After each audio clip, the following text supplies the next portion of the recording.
Hello guys, I am निकी और आप देख रहे हैं अपना YouTube channel IQ students point. So guys, हमारा जो नेक्स्ट टॉपिक है वो है आधुनिक हिंदी कविता की प्रमुख प्रवृत्तियाँ। इसमें भारतीय हिंदू युग, द्विवेदी युग, छायावाद और प्रगतिवाद, प्रयोगवाद, नई कविताएं, ये सब कुछ हमें पढ़ना है। ठीक है, बहुत छोटे छोटे से टॉपिक्स हैं लेकिन काफ़ी इंटरेस्टिंग है। सो हम स्टार्ट करते हैं। So let's start. आधुनिक कविता परिस्थितियों से प्रेरित होकर निरंतर गतिशील होती रही। आधुनिक हिंदी काव्य अपनी विविधता और नवीनता के कारण विशेष रूप से उल्लेखनीय है। उसका क्षेत्र बहुत विस्तृत और विशद है। आधुनिक काल में आकर कविता में इतने परिवर्तन और इतनी विविधता दिखाई देती हैं कि उसमें अनेक वाद दिखाई देते हैं। आधुनिक हिंदी कविता का विकास जिस तरह से हुआ, उसके अंतर्गत विविध विशेषताओं के आधार पर कालखंडों का नामकरण भी किया गया है। ठीक है, आधुनिक कविता सामान्य परिचय। ये तो आपको पता ही है कि हिंदी साहित्य का आधुनिक काल 1850 के लगभग से आरंभ हुआ और इसे आधुनिक इसलिए कहा जाता है क्योंकि विश्व साहित्य और संस्कृति के पश्चात प्रभाव से राजनीतिक विचारधारा, विज्ञान और उन्नति और मशीन के उपयोग से हमारे जीवन कर्म में ऐसा परिवर्तन हो गया कि हमें पुरानी मान्यता और रूढ़ियों से अरुचि हुई और हमने स्वतंत्र चिंतन को अपनाकर अलग अलग तरीके अपना लिए। ठीक है, इसके अलावा अंग्रेजी के माध्यम से भारत के शिक्षित वर्ग पर 19वीं सदी की राष्ट्रीयता का प्रभाव पड़ना आरंभ हुआ और दूसरी तरफ पाश्चात्य विचारक जो हमारे थे, मार्क्स और हमारे जॉन थे और हमारे डार्विन थे, फ्राइड थे, जो भी थे, इन सब का बहुत ज़्यादा इफेक्ट पड़ा। अंग्रेज़ों के रहन सहन, उनके सोचने विचारने का तरीका, सब कुछ बहुत ज़्यादा इफेक्ट कर गया था। यहाँ पर लोगों ने वैसा ही तरीका अपना लिया था, अपनाने लगे थे। ठीक है, बहुत बहुत कम लोग थे जो इंडियन लुक में रहा करते थे, लेकिन वेस्टर्न लुक में आपको मैक्सिमम लोग मिल जाएंगे। लाइक BR अम्बेडकर आपको कोट पैंट में दिखेंगे, गांधी जी कभी कभी कोट पैंट में, कभी कभी जब वो बैरिस्टर की डिग्री करके आए थे तब की बात है, नहीं तो वो उसमें ही रहते थे, धोती में। ठीक है, उसके अलावा रामानुजन थे, वो कोट पैंट में बिकॉज ऑफ वो वहीं रहा करते थे लंदन में, वहीं पर ही उनकी प्रैक्टिस चलती थी, इस वजह से। ठीक है, उसके अलावा और भी तरीके के लोग हैं। नेहरू तो अपने ही इंडियन लुक में रहा करते थे। ठीक है, बहुत सारे लोग हैं जो इंडियन वेस्टर्न दोनों अपनाया करते थे। तो बहुत ज़्यादा इफ़ेक्ट पड़ा था हमारे अंग्रेज़ों के यहाँ पर आने से हम पर। लेकिन ये आधुनिक काल अपने में किस किस प्रकार की विशेषताएं लिए हैं, ये जानने के लिए उसकी परिस्थिति का समान परिचय पा लेना चाहिए। इस विषय में हम संक्षेप में इतना ही कहेंगे कि 1857 के विद्रोह के बाद भारत की राजनीति बदल गई। भारतीय जनता जिस तरह की धारणाओं और विचारों के प्रभाव में थी, वो इस विद्रोह के असफल होने की वजह से सब कुछ बदल गया, सब चेंज हो गया और सब अपनी अपनी चीज़ों का एक तरीके से अफसोस मनाने लगे। अंग्रेज़ जो थे सुखी से बहुत अच्छे से राज करने लगे, सबको गुलाम बना लिया। ठीक है, और जो थे, ये जो यहाँ पर एक लाइन लिखी है भारतेंदु हरिश्चंद्र जी ने, अंग्रेज राज सुख साज सभे सुकारी, पे धन विदेश चली जात यह अति ख्वारी। कि वो लोग क्या करा करते थे, उन लोगों ने एक तो गुलाम बना लिया था और यहाँ से धन इकट्ठा करके, सामान इकट्ठा करके वो अपने देश भेजा करते थे। ठीक है, वो यहाँ से वहाँ भेजा करते थे। रीतिकाल के बाद हिंदी कविता में पुराने के साथ साथ नए विचारों में परिवर्तन के कारण सबसे बड़े कवि भारतेंदु हरिश्चंद्र हुए थे। आधुनिक काल के प्रथम चरण को इसी काल भारतेंदु युग कहा जाता है। 1903 के लगभग से परिस्थिति फिर बदली और कांग्रेस सारे देश पर छा गई। अब राजभक्ति समाप्त हो जाती है और देशभक्ति युग दर्शन बन जाती है। जनता भूत, वर्तमान और भविष्य के बारे में इस प्रकार सोचने लगती है कि हम कौन थे, क्या हो गए हैं और क्या होंगे अभी। आओ विचारें आज मिलकर ये समस्याएं सभी। ठीक है, ये अब देखो, उस टाइम पे सारी प्रॉब्लम्स तो क्रिएट हुई थी। उस बीच में जब भारत गुलाम था तो first world war, second world war भी हुई थी। ठीक है, first world war, second world war अपना एक अलग चीज़ है, लेकिन इसमें इंडिया के सैनिकों को इंक्लूड किया जाता था, मरने के लिए इंडिया के सैनिकों को छोड़ दिया जाता था। ठीक है, इसलिए इसमें ये वाली बात बताई जा रही है। दूसरे महायुद्ध के ख़त्म होने से पहले ही प्रगतिवाद का विरोध प्रारंभ हो जाता है और 1943 में फिर निराशा और घुटन गहरी हो जाती है। छायावादी कल्पनालोक और प्रगतिवादी यथार्थ दोनों के समाप्त होने पर अब कवि व्यक्तिवादी काव्य लिखता है। आगे चलकर इसी का नाम प्रयोगवाद की नई कविता पड़ जाता है। ऊपर जो कहा गया उसके आधार पर आधुनिक काल की काव्य धाराओं को मोटे तौर पर बांटा गया है। भारतेंदु युगीन काव्य धारा 1850 से 1900, द्विवेदी युगीन 1900 से 1918 25 तक, 1919 25 से 36 42 तक छायावादी है, फिर 42 48 से इतना है, फिर 48 तक प्रयोगवादी और नई कविताएं हैं जो अब तक चल रही हैं। ठीक है। अब आता है हमारा भारतेंदु युग काव्य धारा। भारतेंदु बाबू हरिश्चंद्र राष्ट्रीय जनगणन के अग्रदूत थे। उनके युग में रीतिकालीन परिपाटी की कविता का अवसान और राष्ट्रीय एवं समाज सुधार भावना की कविता का उदय हुआ। इस युग की कविताओं की विशेषताएं इस प्रकार हैं। इस काल में नायिका भेद और अलंकार का बहुत इस्तेमाल किया गया। इस काल में सामाजिक स्थितियों को ध्यान में रखा गया, क्योंकि ऑब्वियसली बात है गुलामी का टाइम था। भक्तिकालीन और रीतिकालीन कविताओं को मिलाकर इसमें उर्दू साहित्य का दर्द आ जाने से कुछ नवीनता आ गई थी। ठीक है। प्रकृति वर्णन मतलब नेचर का भी इसमें यूज़ किया गया। कविता किसी राजा को प्रसन्न करने के लिए ही नहीं लिखी जाती थी, बल्कि अब एक आम तौर पे भी लिखी जाने लगी थी। भारतीय सभ्यता और संस्कृति को दिखाने के लिए किया गया। भारत की कविता को एक टॉपिक बना दिया गया। ठीक है। इंसान का मरण, जीवन, सब कुछ दिखाने के लिए इस कविताओं का निर्माण किया गया। छंदों को और दोहों को दिखाया गया। इस युग के काव्य की भाषा ब्रज भाषा रही और गद्य की खड़ी बोली, लेकिन अनेक कवियों ने अपने काव्य में खड़ी बोली का प्रयोग करने की भी कोशिश करी। इस युग के अंत में श्रीधर पाठक के ब्रज और खड़ी बोली दोनों का इस्तेमाल किया जाने लगा था। ठीक है। भारतेंदु हरिश्चंद्र इस युग के सर्व प्रमुख कवि हैं। उनका जन्म 1850 में हुआ। 1857 में जन क्रांति से 7 वर्ष पहले 34 वर्ष तक जीवित रहे। इस छोटी सी आयु में उन्होंने 175 ग्रंथ लिखे, नाटक, कहानियाँ, उपन्यास, कविताएं, निबंध, इतिहास, सब कुछ लिख डाला। ठीक है। 34 साल तक की उम्र में क्या होती है? 34 साल की उम्र कुछ नहीं होती। आजकल के तो बच्चे जो हैं आज तक 35 साल की उम्र तक अपने माँ बाप पर डिपेंड रहते हैं, और इन्होंने लास्ट 34 साल तक की उम्र में एक इतिहास रच दिया पूरा। भारतेंदु बाबू की कविता की सबसे बड़ी विशेषता है प्राचीन और नवीन समन्वय। ये प्राचीन को और नई चीज़ों को समन्वय करके, कोऑर्डिनेट करके, मिलाकर लिखते हैं। ठीक है। और मतलब लिखते थे, ब्रज भाषा का और खड़ी भाषा बोली का इस्तेमाल करते थे। अलग अलग तरीके से देशभक्ति को दिखाया करते थे। वो सच्चे प्रेमी थे। अलग अलग तरीके से अपने पर्सपेक्टिव को डाला करते थे। उनकी भक्ति भावना वाले अनेक पद भी मिले हैं। ठीक है। बहुत सारे पद, दोहे, छंद जो हैं वो भी मिले हैं। भारतेंदु के बाद उनके युग के दूसरे प्रमुख कवि हैं बद्रीनाथ नारायण चौधरी प्रेमधन। वो अपनी कविताएं विशेष अवसरों पर ही लिखते थे। वो कभी दादा भाई नौरोजी के पार्लियामेंट मेंबर होने पर प्रसन्नता प्रकट करते हैं, तो कभी महारानी विक्टोरिया की हीरक जयंती मनाते हैं, कभी देवनागरी के कचहरी प्रवेश पर गदगद हो उठते हैं, तो कभी सनातन धर्म की स्तुति गाने लगते हैं। देश का ध्यान भी सदा रखते हैं। उनके सौभाग्य नाटक में देश की दशा का सजीव चित्र है। ठीक है। इस युग में कवियों में सर्वश्री प्रताप नारायण मिश्र, ठाकुर जगमोहन सिंह और पंडित अंबिका प्रसाद व्यास प्रमुख हैं। अब आता है द्विवेदी योगीन विचारधारा काव्यधारा। भारतेंदु युग में राजभक्ति और देशभक्ति के साथ समाज सुधार की कविता होती है। इसे आप जान ही गए हैं। साथ ही आपको ये भी पता चल गया है कि काव्य की भाषा ब्रज भाषा थी और गद्य की खड़ी बोली थी। ये आप जानते ही हैं कि भारतेंदु ने ब्रज भाषा को देशभक्ति की भावनाओं को व्यक्त करने योग्य बनाया दिया। द्विवेदी युग में राजभक्ति समाप्त हुई और कांग्रेस के रूप में जनता ने देशभक्ति का परिचय दिया। अंग्रेजों के विरुद्ध संघर्ष अब हमारा लक्ष्य था। राष्ट्रीयता की भावना सारे देश में व्याप्त हो गई। फलस्वरूप साहित्य में भी उनकी अभिव्यक्ति हो गई। आचार्य महावीर प्रसाद द्विवेदी जी ने गद्य और पद्य की भाषा का अंतर मिलाकर खड़ी बोली का इस्तेमाल किया। आचार्य द्विवेदी ने छंदों को भी इस्तेमाल किया। आचार्य द्विवेदी ने दोहों का इस्तेमाल किया।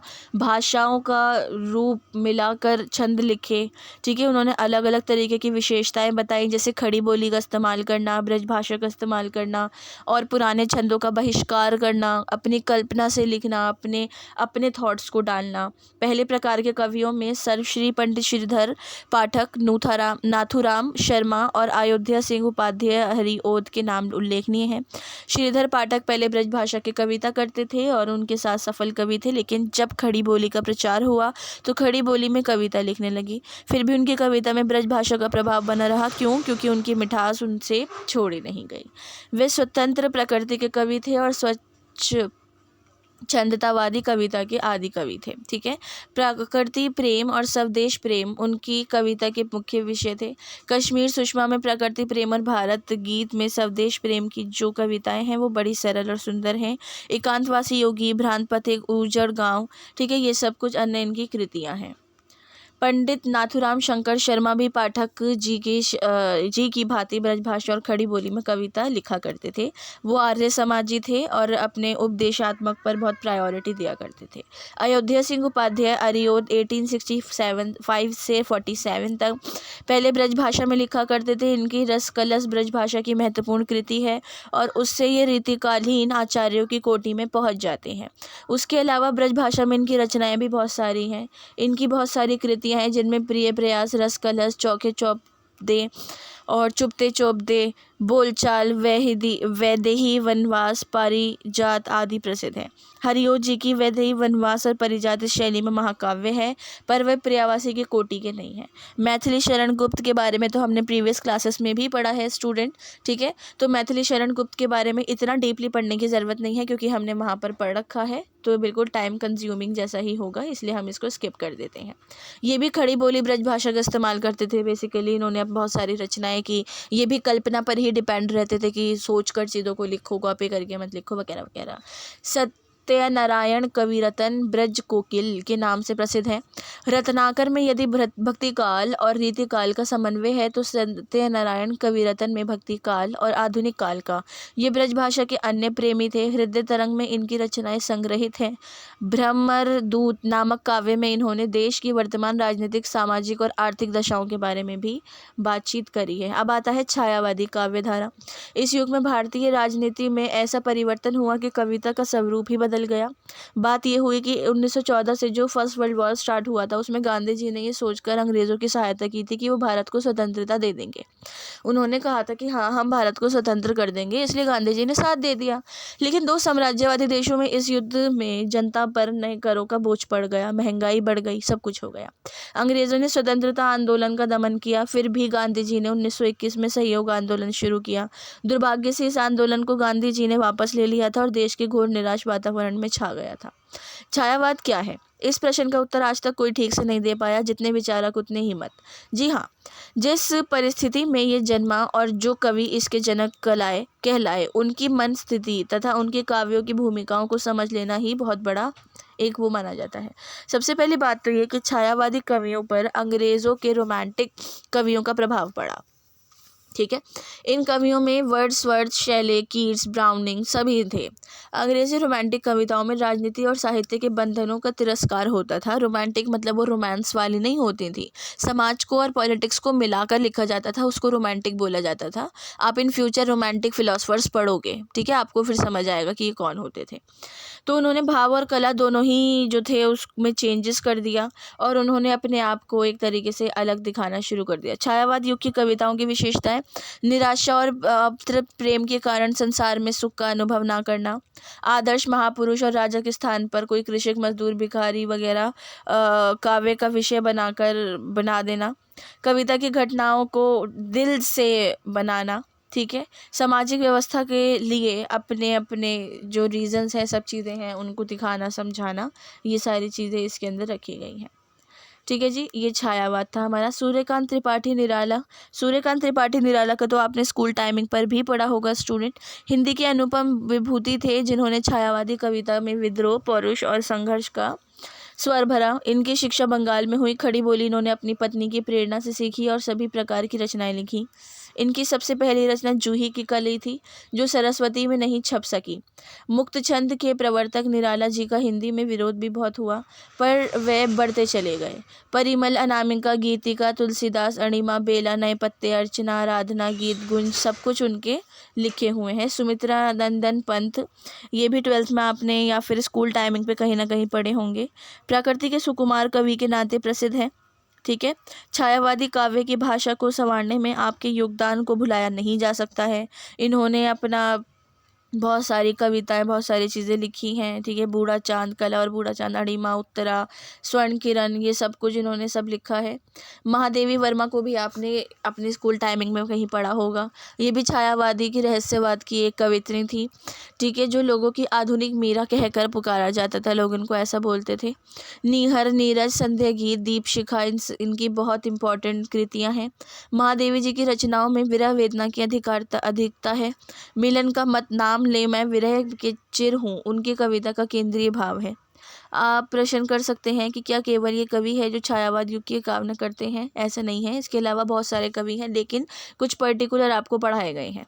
प्रगतिवाद काव्य धारा, वह युग मार्क्सवादी और समाजवादी धारा से प्रेरित था। पहली बात मैं आपको बता दूं, मार्क्सवादी विचारधारा है पूंजीवादी विचारधारा, बेसिकली पैसों में बिलीव करने वाले, ठीक है। और समाजवादी विचारधारा है हमारी पूंजीवादी अमेरिका की, और समाजवादी विचारधारा यूएसएसआर की, उस टाइम की बात हो रही है ये, ठीक है। तो ये समाजवाद पे बिलीव रखते थे। इस युग में गांधीवादी अहिंसक राजनीतिक ही भारत के क्षितिज पर छाई रही और जन क्रांति और किसान मजदूर राज्य की स्थापना का नारा बराबर गूंजता रहा। समाज की पुरानी मान्यताओं का विरोध बढ़ता रहा और नारी स्वतंत्रता और समानाधिकार भी बहुत ज़्यादा बढ़ते रहे, ठीक है। प्रगतिवाद के विषय में दो प्रकार की विचारधाराएं बहुत प्रचलित हुई थी। ऐसे लोग जो कहते हैं कि प्रगतिशील साहित्य गुण और समाज के साथ ही साहित्य भी आगे बढ़ता है। इस दृष्टि से साहित्य में प्रगतिशील कोई नई वस्तु नहीं है। तुलसीदास से लेकर भारतेंदु तक गरीबी, भुखमरी, बीमारी, अकाल आदि के चित्रण होते आए हैं। आज के युग में भी बालकृष्ण शर्मा, नवीम और झूठे पत्ते और भगवती चरण वर्मा की भैंसा गाड़ी ऐसी ही रचना है, ठीक है। ये सारा हमारा इस टाइम का है। हिंदी प्रगतिवादी का आंदोलन 1935 से 36 में आरंभ हुआ और 51 से 52 तक अपने उत्कर्ष पर पहुंच गया। प्रगतिवादी युग जो है उसकी कुछ विशेषताएं: कविता का जन क्रांति के लिए अस्त्र के रूप में प्रयोग करना, किसान मजदूरों का शोषण और तत्वों के विरुद्ध आवाज़ उठाना, निम्न वर्ग की समस्याओं को दिखाना, यथार्थवाद का चित्रण करना, नारी की स्वतंत्रता और समानता को दिखाना, साहित्य को दिखाना, चलते हुए छंदों का यूज़ करना, ये सब कुछ हमारे इसमें रखा गया है। अब आती है प्रयोगवादी काव्य धारा। प्रगतिवाद के बाद आती है प्रयोगवाद। प्रयोगवाद का आरंभ 1943 में अय्यंगार द्वारा संपादित तार सप्तक से माना जाता है। इसमें अय्यंगार जी के अतिरिक्त सर्वश्री गजानन, माधव मुक्तिबोध, नेमिचंद जैन, भारत भूषण अग्रवाल, प्रभाकर माचवे, गिरिजा कुमार माथुर और रामविलास शर्मा की कविताओं का संकलन है। ये सभी आपने 12th में या फिर अपने स्कूल टाइमिंग में कहीं ना कहीं पढ़े होंगे। इन कवियों में कुछ कवि पुराने प्रगतिवादी थे तो कुछ अब हैं। इस संकलन की भूमिका में अज्ञेय ने लिखा कि पुरानी साहित्यिक प्रणाली और कलात्मक दृष्टि से वैज्ञानिक युग के मनुष्य के भावों को व्यक्त नहीं किया गया है। प्रयोगवादी कवि अपने को वैज्ञानिक युग की उपज मानते हैं, ठीक है। इनकी विशेषताएं हैं कि प्रयोगवादी प्रगतिवादी की सामाजिकता का विरोध करते हैं और निजी भावनाओं पर फोकस करते हैं। उनमें हृदय और बुद्धि जैसी चीज़ें बहुत ज़्यादा होती हैं। छंद को वो थोड़ा कम यूज़ करना बेहतर समझते हैं। भाषा को एक स्टेबिलिटी नहीं देते हैं, उनकी भाषा कैसी भी हो जाती है, ठीक है। नए नए तरीके अपनाते हैं अपनी चीज़ों को लिखने के लिए। अब आता है नई कविता की काव्य धारा। नई कविता नाम ही भ्रामक है, क्योंकि यदि ये नई कविता है तो 10 वर्ष बाद की कविता का नाम क्या होगा। इसलिए यदि नाम का आग्रह हो तो इसे बुद्धिवादी कविता कहा जा सकता है, ठीक है। नए काल की एक बुद्धिवादी कविता। प्रयोगवादी और नई कविता के कवियों में सर्वश्री अज्ञेय, गजानन माधव मुक्तिबोध, धर्मवीर भारती, गिरिजा कुमार माथुर, भारत भूषण अग्रवाल, शमशेर बहादुर सिंह, कुंवर नारायण, जगदीश गुप्त, दुष्यंत कुमार, केदारनाथ सिंह आदि का नाम उल्लेखनीय है, ठीक है। इस कविताओं के अंदर अलग अलग तरीके के गीतों का इस्तेमाल किया जाता है, ठीक है। अलग अलग तरीक़ों की चीज़ों का इस्तेमाल किया जाता है। एक तरीके से बेसिकली नई चीज़ों का, एक बुद्धि का इस्तेमाल किया जाता है। आधुनिक हिंदी कविता में हास्यरस की कविता का भी अपना स्थान है। लोक मनोरंजन के लिए इसकी उपादेयता है। सामाजिक और राजनीतिक व्यंग्य भी इस प्रकार की कविता के माध्यम से उभरे हैं।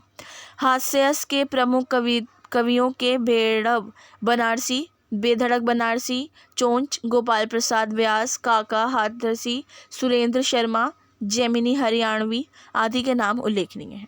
सो स्टूडेंट, आपको अपना निष्कर्ष कैसे लिखना है, अपने एक एक आंसर की 2-2 लाइनें उठानी है और अपना पर्सपेक्टिव डालना है। आपका निष्कर्ष कंप्लीट हो जाएगा। फिर भी इस निष्कर्ष को पढ़ लेना, ठीक है। अब जो हमारा नेक्स्ट टॉपिक है वो है गद्य विधाओं का उद्भव और विकास। इसमें उपन्यास, कहानी, निबंध और नाटक हैं। ये बहुत छोटा टॉपिक है, वैसे थोड़ा सा डिस्क्राइब किया गया है ज़्यादा। हो सकता है ये 2 क्लासेस में कंप्लीट हो, नहीं तो हम इसको 1 क्लास में ही कंप्लीट कर लेंगे। सो आज की क्लास के रिगार्डिंग आपको कोई क्वेश्चन, डाउट या सजेशंस हो तो आप मुझसे कमेंट बॉक्स या टेलीग्राम चैनल पे पूछ सकते हैं। So thanks for the watching and best of luck all.